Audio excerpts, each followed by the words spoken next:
멕시코에서 가장 위험한 인물로 꼽히던 마야광 엘 멘초가 마침내 제거됐습니다. 이건 명백한 승리였어야만 했죠. 하지만 현실은 정반대였습니다. 그 승리는 오히려 멕시코 전역을 불바다로 만들어버린 끔찍한 전쟁의 시작을 알리는 신호탄이 되고 말았습니다. 도시 곳곳에서 시커먼 연기가 쉴 새 없이 피어오르고 불타는 차량들이 도로를 완전히 막아섰습니다. 끊이지 않는 총성과 비명 속에서 시민들은 공포에 떨어야 했죠. 평범했던 도시는요, 순식간에 법과 질서가 사라진 무법지대, 그야말로 전쟁터 그 자체가 되어버렸습니다. 자, 오늘 심층 분석에서는 이 혼돈의 시작부터 그 끝까지 하나하나 따라가 보겠습니다. 먼저 어떻게 한 사람의 죽음이 나라 전체를 마비시킬 수 있었는지 그 참혹한 상황부터 살펴보고요. 이 모든 일의 원인이 된 인물 엘 멘초와 그가 건설한 폭력의 제국을 샅샅이 파헤쳐 보겠습니다. 이어서 왜 지도자만 제거하면 된다는 이른바 칭핀 전략이 논란의 중심에 섰는지, 그리고 이 모든 사태가 멕시코 사회에 어떤 깊은 상처를 남겼는지 집중 분석해 보겠습니다. 네, 첫 번째 장입니다. 불타는 국가. 엘 멘초가 제거됐다는 소식이 전해지자마자 그의 조직은 마치 이 순간을 기다렸다는 듯이 국가를 향한 전면적인 보복 공격에 나섰습니다. 그 파급력은 정말 상상을 초월하는 수준이었습니다. 카르텔의 보복은요, 멕시코 사회의 모든 기능을 그대로 정지시켜버렸습니다. 20개가 넘는 주요 도로가 불타는 차량들로 완전히 봉쇄됐고요. 당연히 하늘길과 땅길이 모두 끊겼죠. 학교와 상점은 문을 닫았고, 심지어 주말의 즐거움이었던 프로축구 경기까지 취소되면서 사람들의 평범했던 일상은 공포와 함께 완전히 멈춰서고 말았습니다. 구독과 좋아요는 저희가 계속해서 깊이 있는 뉴스를 만드는데 정말 큰 힘이 됩니다. 자, 그럼 잠시 숨을 고르고 이 모든 혼돈의 근원으로 한번 돌아가 보겠습니다. 두 번째 장, 엘 멘초의 몰락입니다. 이 끔찍한 혼란을 촉발시킨 단 하나의 사건, 그게 대체 뭐였을까요?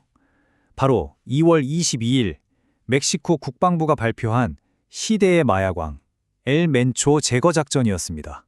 그의 목에 걸려있던 현상금 보이시나요? 무려 1,500만 달러, 우리 돈으로 약 217억 원입니다. 이 액수는요, 웬만한 국제 테러 조직의 수장에게 걸리는 현상금을 훌쩍 뛰어넘는 금액이에요. 이것만 봐도 미국과 멕시코 정부가 그를 얼마나 심각하고 위험한 위협으로 여겼는지 명확하게 알 수 있는 대목이죠. 네, 현상금이란 건 특정 범죄자를 잡기 위한 일종의 보상금이죠. 그런데 미국 정부가 왜 이렇게까지 천문학적인 금액을 내걸었을까요? 이유는 명확합니다. 엘 멘초가 이끄는 카르텔이 바로 지금 미국을 최악의 위기로 몰아넣고 있는 펜타닐의 핵심 공급체계였기 때문입니다. 그야말로 미국 사회를 병들게 하는 가장 위험한 인물 중 하나였던 거죠. 이번 작전은 미국과 멕시코의 완벽한 공조 아래 이루어졌습니다. 미국이 최첨단 위성과 통신 감청 기술로 그의 은신처를 정확히 핀포인트, 즉 집어내자 멕시코의 최정예 부대가 할리스코주의 아주 외딴 지역을 급습해서 작전을 마무리한 겁니다. 세 번째 장으로 넘어갑니다. 폭력의 제국. 아니, 한 나라를 상대로 이렇게 전쟁을 벌일 만큼 강력한 조직은 대체 어떤 곳일까요? 바로 엘 멘초가 맨 밑바닥부터 피로 키워낸 조직, 할리스코 신세대 카르텔, 약칭 CJNG입니다. 엘 멘초, 그의 본명은 네메시오 오세게라입니다. 원래는 가난한 아보카도 농부 출신이었어요. 그러다 미국으로 넘어가 마약을 팔다가 체포돼서 추방당했죠. 근데 여기서 정말 놀라운 사실이 하나 있습니다.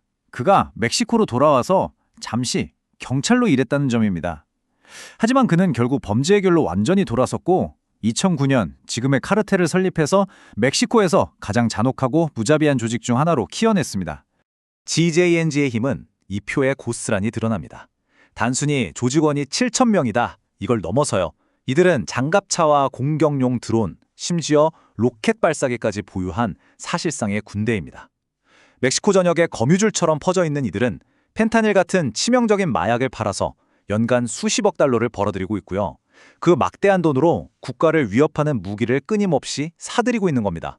저희의 분석이 도움이 되고 있다면 구독과 좋아요 꼭 부탁드립니다.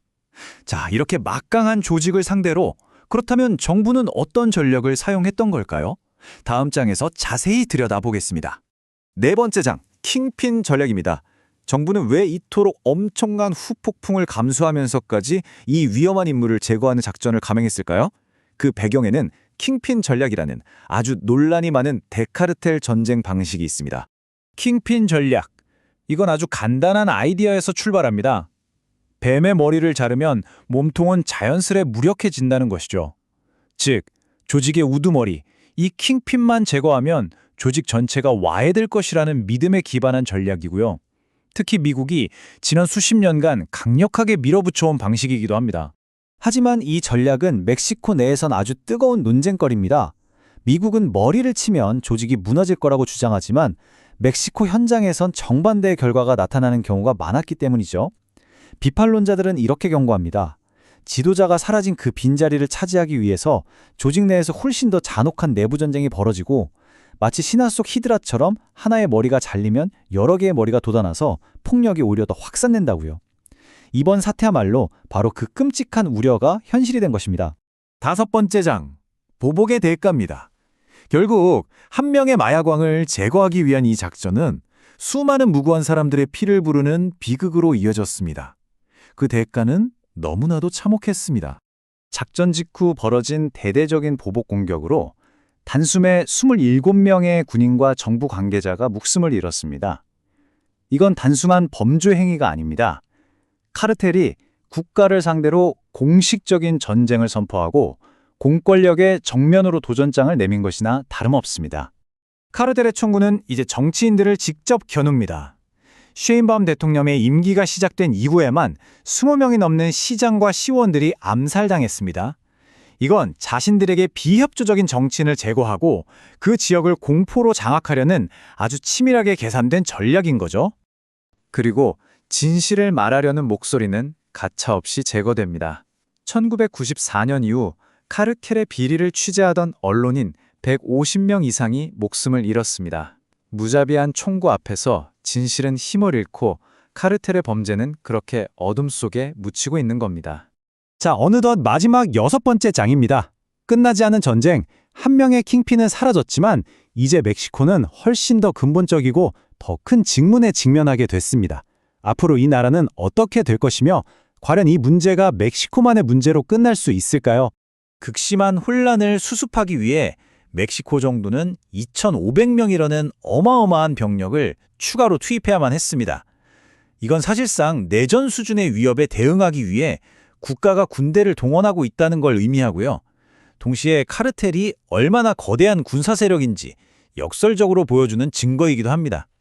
그리고 이 문제는 곧 전 세계의 직접적인 관심사가 될 수밖에 없습니다. 바로 2026 북중미 월드컵 때문인데요. 개최 도시 중 하나인 과달라하라가 이번 사태의 중심지에서 불과 120km밖에 떨어져 있지 않습니다. 심지어 우리 대한민국 대표팀의 경기도 바로 이곳에서 열릴 예정입니다. 과연 이 도시에서 전 세계인의 축제인 월드컵을 안전하게 치를 수 있을까요? 지금 전 세계가 이 질문을 던지고 있습니다. 멕시코 정부는 질서를 회복했다고 공식 발표했지만 한 주민이 남긴 이 말이 현장의 진짜 현실을 보여줍니다. 정부는 통제권을 되찾았지만 조직원들이 뿌리 뽑힌 것이 아니기에 주민들은 여전히 두렵다. 결국 킹핀 한 명은 사라졌지만 그가 남긴 폭력의 제국은 여전히 굳건히 버티고 있습니다. 멕시코의 진짜 전쟁은 어쩌면 이제부터가 진짜 시작일지도 모릅니다.